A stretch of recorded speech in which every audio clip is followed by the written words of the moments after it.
everybody, it's Mrs. ATX. I also go by Mandy, making a recovery video that I've been talking about making. I've already made one about my recovery from alcohol, and this one is my recovery from opioids. I have not had a drink of alcohol since March the 1st, 2016, and for that I'm very proud. That's not my sobriety date because the story that I'm about to tell you, it was definitely broke my sobriety and I had to start over. But it's not lost on me that I haven't had a drink in 8 years. It's a very long time, and it's a non-issue now. As long as I'm vigilant and do the next right thing and do what I need to do with my program, the craving or thought of a drink is not the forefront of mind. And like I said, that's a miracle because I was a real alcoholic. So let's talk drugs. When I was stationed with my ex-husband in England, we were there from 1997 to 2000. I had both my children there.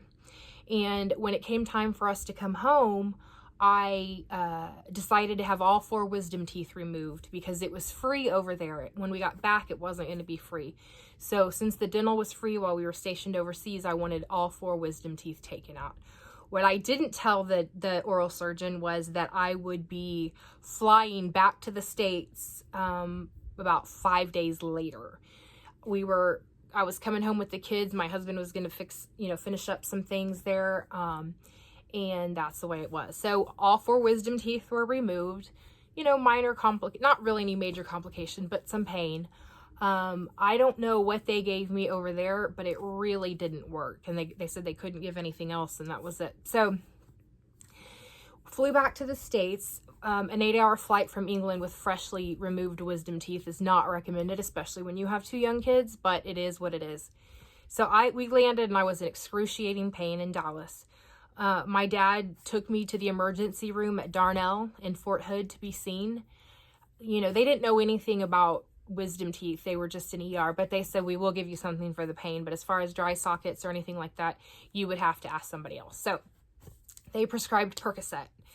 And for those of you, I don't know anybody who knows what Poncho's is, but Poncho's was an all-you-can-eat Mexican food buffet. I think there's a couple left, maybe in Dallas and Houston, but other than that, they're gone.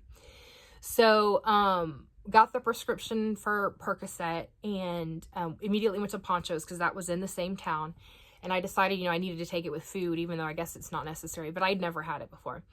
So I took 2 tablets, maybe even 1 to 2 tablets sitting at the table. And I remember when that medication hit me, I had never felt anything like it. And if you're easily triggered by talks about drugs and the feelings and that makes you crave or whatever, don't finish watching this. I'm just trying to be totally honest for me, but if that affects you in any way, please don't watch. But so it hit me and it washed over me, like everyone knows that feeling when all of a sudden your body is completely at ease, your mind is at ease. The world makes perfect sense at that moment. And that was the first time I'd ever had that feeling from an opioid medication. So it was nice, but no biggie. Every once in a while I would get a prescription for it and love it. When I had my gastric bypass in 2009, was prescribed Percocet, absolutely loved it, got a couple of refills, that was that. Other than that, it was, if a friend had it or something like that, I would take it, but it wasn't so, it wasn't all the time, and it wasn't something that I went and was seeking. I had in 2000 and, I'm going to say 2013, 14, I had excruciating jaw pain. They called it TMJ, but what it ended up being was a cervical pain that came all the way around to my jaw. And I tried everything to fight it. I was very aware of my tendency to like those types of medications, but the pain was bad. So I was prescribed hydrocodone, which is Vicodin. It doesn't do a lot for me, but that's what I was prescribed. And a small prescription, still probably took too many, but that's the way it is. During this time, my great-grandnephew, who I was going to adopt, that was in my house a lot, was at a different house one day. It was my birthday and I had a doctor's appointment. So his mother took him to another house and he passed away from SIDS. So whether it was the perfect storm, whether I wasn't cognizant of my sobriety, I'm not sure, but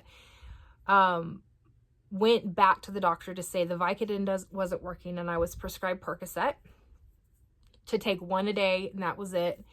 And Xanax, because I had just lost my grandnephew, and I guess that was something they were willing to prescribe for the initial grief. So there you go. Quickly, I blew through the 60 Percocet that she gave me. This was a primary care doctor. She said she was no longer comfortable handling my pain and said I should go to a pain clinic. So I did. I got referred to a local one here and was prescribed Percocet. That is what has always worked for me. It was my drug of choice. Did it help? Absolutely, it helped.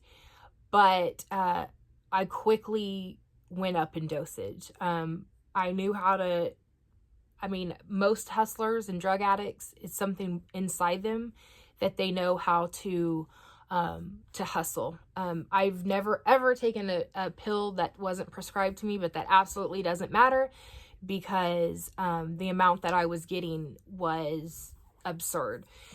Over the course of 18 months, when I was going to this particular pain clinic, at the end of 18 months, I was on a dose of 12 30 milligram oxycodones every single day. So that was 180 every 15 days and 360 a month. To put that into perspective for people that have taken Percocet, Percocets are 10 milligrams, but they have acetaminophen, they have Tylenol in them.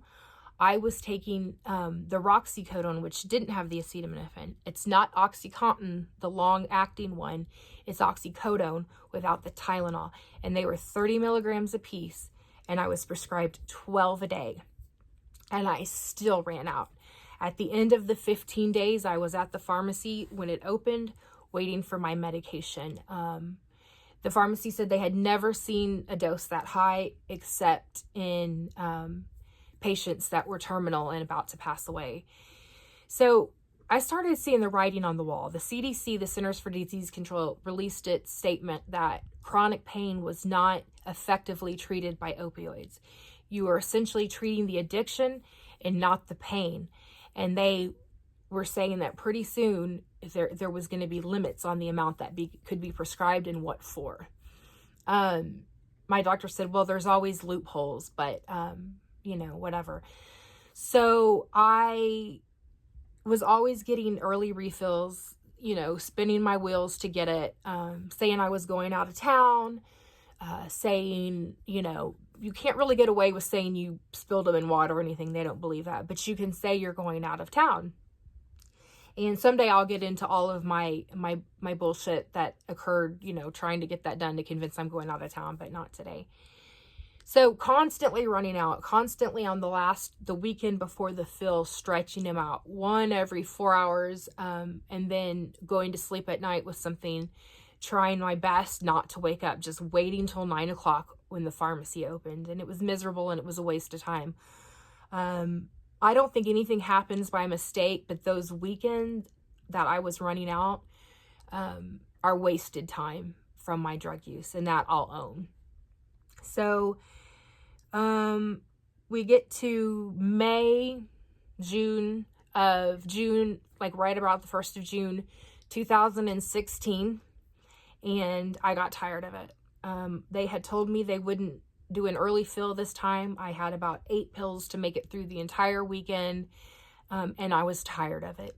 I was spun out. I knew that it was a matter of time before it took my life. I did not drink during this time, like I said earlier, but there were times when I woke up in the morning and I had the bronchitis feeling in my chest, like I was sick from my lungs being restricted from the medication. So I think there was a lot of close calls. Very, very lucky to be here. But that's that. So I was tired of it. It was my rock bottom. I had to talk to my daughter. I missed her high school graduation because I went inpatient.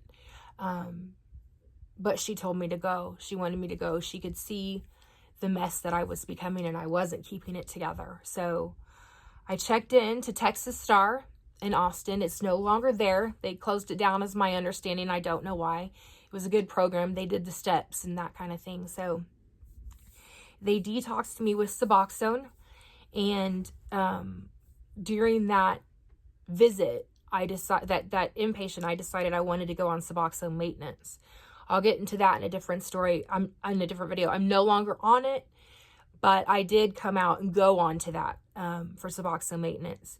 One of the biggest things when you withdraw is you have the acute initial withdrawal, which is, well, it happens about 12 hours after you go into almost full withdrawal. You have the restless arms and legs, you have the excessive yawning, the eye watering, the unable to sleep, but you're exhausted, depression, anxiety, all of those things all at one time. The Suboxone, when I was inpatient, helped to relieve that. It almost took it completely away. But then I got out, and for a span of time, I wasn't on it, waiting to get into the doctor that could prescribe it for maintenance. And I had the post-acute withdrawals. In my opinion, the post-acute withdrawals are a little bit worse. You'll have short-term memory loss. You're exhausted halfway through the day. Your emotions are still all over the place. You don't have the physical symptoms so much, although you can, but your brain is trying its best to realign and reprogram because it's so used to having those receptors fed by your medication. So when I got out, the post-acute withdrawals were they kind of kicked my ass until I got on the Suboxone, and then that leveled it out. Suboxone never made me high, but it was hard to get off of. I was on it for about almost 4 years, 3.5 years, something like that. But I did get off of it. And so that's that. So that's kind of the background with that. What I want to say to people who are on it, and they're on it for whatever type of pain, you and your doctor, that's y'all's business. Your opioid prescriptions are your business. They're there for a reason. They're there to alleviate pain. In my case, I was overtaking them. I was abusing the way I took them. I was snorting them instead of taking them by mouth. And that was every bit an addiction and abusing the medication. I didn't have to buy anything off the street for that to be addiction and abuse. So there's that. But I want to say to those who are taking it that that's between you and your doctor. I still think that you can watch my videos or my tapes, whatever you want to call it, and get something out of it. But please don't think I'm saying taking excessive medication as prescribed is wrong. I'm not. I'm just sharing you with my story. The reason I titled this one Love at First Dose, because that first dose was what was photographed in my mind, and the feeling and the euphoria was in my mind immediately. One of the things that used to happen with teenagers getting their wisdom teeth removed is they immediately got a prescription for Vicodin, which is also hydrocodone. When my kids had their wisdom teeth removed, the doctor prescribed tramadol, a week, still addicting, but not so much like the Vicodin and the Percocet. They prescribed tramadol, and in low doses. And I started thinking about that first experience when it washes over you. And, you know, if you're a teenager and you're already going through a lot of things and you've got that wash over you, that's kind of like that snapshot in your brain.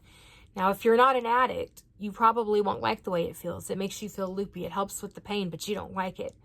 If you're an addict, you take it and you think, where has this been all my life, right? I mean, realistically, that's the way that it is. So I do think that it's good that they're starting to go for the weaker medications with our teenagers with their wisdom teeth, and prolonging the introduction of a true opioid. I think that's good. But that's what I wanted to share with this video. That is kind of my history of how it started, when I got off of it. So probably the next ones I'll start just talking about experiences and hints and this and that. But I did want to start by telling my story again. I used to have it out there, but it's been deleted. It was another channel.